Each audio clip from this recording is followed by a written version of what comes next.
মাগরিবের নামাজে প্রথমে সূরা ফাতিহা পড়ে ওই সূরাটা তিনি পড়েন, তারপরে অন্য সূরা পড়েন। আবার এশার নামাজে ওই সূরাটা প্রথম পড়েন, তারপরে অন্য সূরা পড়েন। আবার ফজরের নামাজে সূরা ফাতিহা পড়ে ওই সূরাটা পড়েন, তারপরে অন্য সূরা পড়েন। সাহাবায়ে কেরাম রিদওয়ানুল্লাহি আলাইহিম আজমাইন জিজ্ঞেস করলেন, ও আমাদের ইমাম সাহেব, আপনি শুধু একটা সূরা পড়েন কেন? ওই সূরাটা না পড়লেও তো হয়। তিনি বললেন, এইভাবেই পড়বো, পড়লে পড়ো, না পড়লে ভাগো। এরকম সহজ সরল ইমাম আছেন না নাই? যেহেতু বিশ্বনবী ইমাম নিয়োগ করেছেন, দুনিয়ার কোন মুতাল্লির ইমাম সরানোর ইখতিয়ার নাই। আমাদের দেশে অনেক মসজিদের মুতাল্লি ইমাম সাহেবকে মসজিদ থেকে বের করে দেয়, এরকম আছে না নাই? অথচ মুতাল্লি নামাজও জানে না, আছে না এরকম মুতাল্লি? নামাজ জানে না, সূরা জানে না, কেরাত জানে না। ঢাকার এক মসজিদের ইমামকে মুতাল্লি বের করে দিয়েছেন। তো মুতাল্লির বিরুদ্ধে বাইতুল মুকাররমে বিচার দেওয়া হলো। বাইতুল মুকাররমে ইমাম সাহেবরা মুতাল্লিকে ডাকলেন যে আপনি ওনাকে বের করে দিলেন কেন? বলল যে উনি নামাজে তাসবিহ পড়ে নাই। কেমনে বুঝলেন? আমি 3 বার তাসবিহ পড়ার আগেই সেজদায় উনি মাথা তুলে ফেলেছেন। এখন বাইতুল মুকাররমের ইমাম সাহেব জিজ্ঞেস করলেন যে কয়বার তাসবিহ পড়লে সেজদা হয়ে যায় বলেন তো? কয় ওটা তো জানি না, ওটা আমি জানি না। বলে যে হটা জানো না তো বুঝলা কিলাহান, এগো তাসবিহ পড়ছে না। একজন মুরব্বী পড়ে আস্তে, যুবক পড়ে জোরে, ঠিক কিনা? বয়স যত কম তত দ্রুত, আছে না নাই? হুরুতে যেভাবে দৌড়ায় আপনি এভাবে দৌড়াতে পারবেন? হুরুতার পাও ছোট, দৌড়ো বেশি খুর করে না, হাতাহাতি করে, এটা ধরে ওটা ধরে, এটা বন্ধ করে দেন। এবার বলল, ভাইজান আপনি যে অন্যায় করেছেন, এই অন্যায়টার জন্য আপনার শাস্তি হওয়া উচিত। এখন মুতাল্লি সাহেব বলছে আমারে মাফ করে দেন, আমি বুঝি নাই, ইমাম সাহেবকে আবার রেখে দিলাম। এরকম বহু মূর্খ মুতাল্লি আছে না নাই? কিন্তু বিশ্বনবী সাল্লাল্লাহু আলাইহি সাল্লামের সুন্নাত যদি ইমাম নিয়োগের ক্ষেত্রে থাকতো, কোন মসজিদের মুতাল্লি ইমাম সাহেবকে বের করে দিতে পারতেন না। যেহেতু বিশ্বনবী ইমাম নিয়োগ করেছেন, জুমার দিন সবাই বিশ্বনবীর কাছে এসে বিচার দিলেন, ইয়া রাসূলুল্লাহ সাল্লাল্লাহু আলাইহি সাল্লাম প্রত্যেক নামাজে এই সাহাবী একটা সূরা দিয়ে প্রথম শুরু করেন। আমরা জিজ্ঞেস করলাম, তিনি বললেন এইভাবে পড়বেন, এইভাবে পড়বেন, পড়লে পড়া, না পড়লে নাই।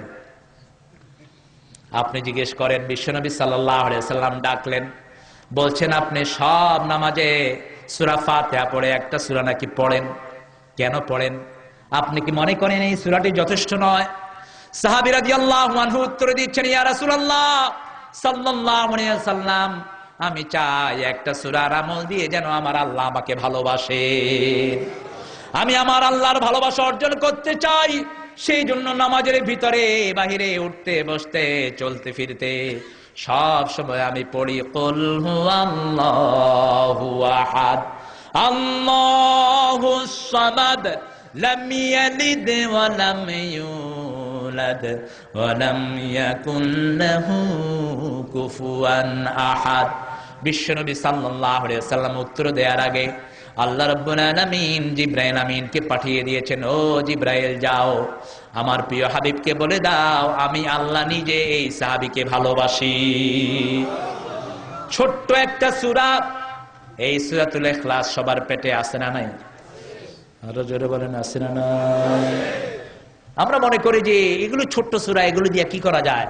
আপনারা দেখবেন অনেক আলেমের কাছে আমরা পানি পড়ার নেয়ার জন্য আসি না? আমি ছোটবেলায় দেখতাম যে আলেমরা এমনি কথা জোরে বলেন, কিন্তু পানি পড়ার সময় কিন্তু আস্তে বলেন। চিন্তা করলাম যে গোপন কোন মন্ত্র বোধহয় আছে। শেষে বুখারী শরীফ পড়ে দেখি যে গোপন কিছু নাই, সূরা ফাতিহা পড়ে। তো জোরে পড়ে না কেন? জোরে পড়লে তো এটা আপনিও জানেন, সবাই জানে, সবার পেটে এটা আছে না নাই? হুজুরের তো কেরামতি থাকবে না। এই জন্য আস্তে পড়া যা। অথচ দুনিয়ার পানিতে যদি মা বাপ ফু দেয়, সারা পৃথিবীর আলেম মিলে ফু দিলে এক জায়গায়, আরেক জায়গায় মা জননী শুধু সুবহানাল্লাহ পড়ে ফু দিল, কার দাম বেশি? কার দাম বেশি? মায়ের দাম বেশি। আবার আল্লাহ রাব্বুল আলামিনের এই প্রশংসার সূরাটি দিয়ে বিশ্বনবী সাল্লাল্লাহু আলাইহি সাল্লাম মুনাজাত করতেন। হাত তুললে সূরা ফাতিহাটা পুরো পড়ে দিতেন। সূরা ফাতিহার মতো শ্রেষ্ঠ দোয়া আল্লাহর কোরআনে আর একটিও নাই। দোয়ার শুরুতেই বিশ্বনবী সাল্লাল্লাহু আলাইহি সাল্লাম বলেছেন, শুরুতে প্রশংসা করো আল্লাহ, বিশ্বনবীর উপর দরুদ পড়ো, মধ্যখানে যা পড়বা আল্লাহ তোমার দোয়াটা কবুল করে নেবেন। প্রশংসা দিয়ে আল্লাহ শুরু করলেন। আমরা বললাম আল্লাহ এই প্রশংসা আমরা কিভাবে করব? আল্লাহ সেটাও শিক্ষা দিলেন। الذين يذكرون الله قياما وقعودا وعلى جنوبهم ويتفكرون في خلق السماوات والأرض ربنا ما خلقت هذا باطلا سبحانك فقنا عذاب النار বলেন আমিন। আরো জোরে বলেন আমিন। শিখিয়ে দিচ্ছেন আল্লাহ, দাঁড়িয়ে আল্লাহকে জিকির করবা, বসে করবা, শুয়েও, শোয়ার পরে আমাদের দোয়া আছে না নাই? ফ্রান্সের একজন ডাক্তার 14 বছর গবেষণা করলো ঘুম নিয়ে। কি নিয়ে বলেন? ঘুম নিয়ে গবেষণা করলো। গবেষণা করে তিনি বের করলেন স্লিপ হ্যাজ 3 স্টেজেস, ঘুমের 3টা পর্যায়। First one is sleeping and death, second one is sleeping and dreaming, third one is sleeping and wake. প্রথমটা হলো মরা এবং ঘুম, দ্বিতীয়টা হলো ঘুম এবং স্বপ্ন, তৃতীয়টা হলো স্বপ্ন, ঘুম এবং জাগা।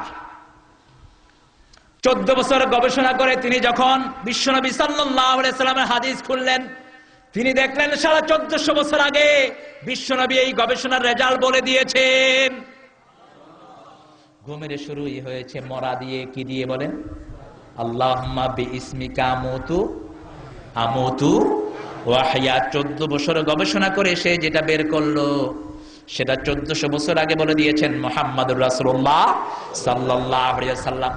আবার এই আয়াতের মধ্যে আল্লাহ যেটা বললেন, দাঁড়িয়ে আল্লাহর জিকির করবা, বসে করবা, শুয়ে করবা, আর বলবা ওমা খালাকতা হাদা বাতিলা, এই দুনিয়ার কোন জিনিস আল্লাহ বেহুদা সৃষ্টি করে নাই। সুবহানাল্লাহ বলেন।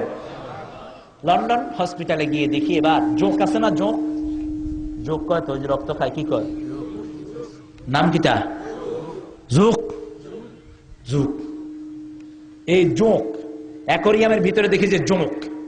আমি ডাক্তারকে জিজ্ঞেস করলাম, ওটাকে বলে ব্লাড সাকার, ইংলিশে বলে ব্লাড সাকার। বললাম what's the hell you doing with this blood sucker? এগুলো রাখছত কেন?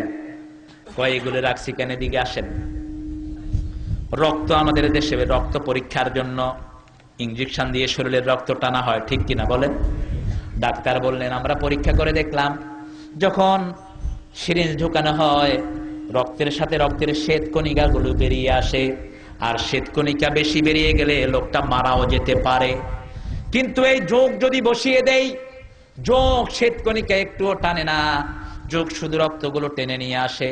এই জন্য যোগ বসায় দিয়া যোগের গায়ে সুই মেরে যোগের শরীর থেকে আমরা রক্তটা বের করে আনি। সুবহানাল্লাহ বলেন। আমার আল্লাহ বলেছেন ওমা খালাকতা হাযা বাতিলা। এরপরে দেখলাম ওই যে পায়খানায় কিড়ে আছে না, সাদা পোকা, এগুলোর কি কয়? হ্যাঁ,